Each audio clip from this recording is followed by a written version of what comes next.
Пропуш гледа Зорко. Ако не вярвате, с този път за 50 раза и се устреми към финала, може и да спечели.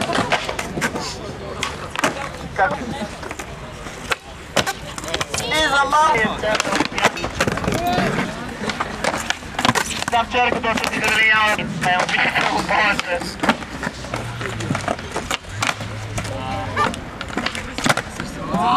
Спраш! Стоян, смешен флип,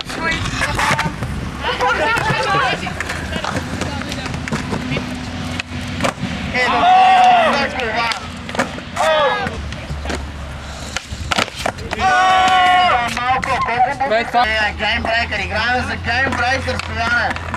Тези 50 лева могат да бъдат твои само след малко.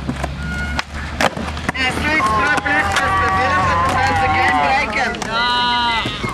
Но ти ми го прави.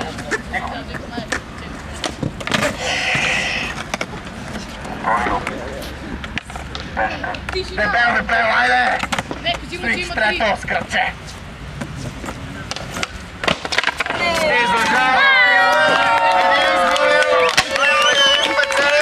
Който печели този невероятен мегафон! Радваш и се, Стояне, че спечели тази битка. За съжаление има и такива моменти, но ето е момента, в който Стоян става по-богат с 50 лева. Той каза, че е дошъл да ги прибере, наистина ги прибра. И Еврофутбол залозите почват от след малко.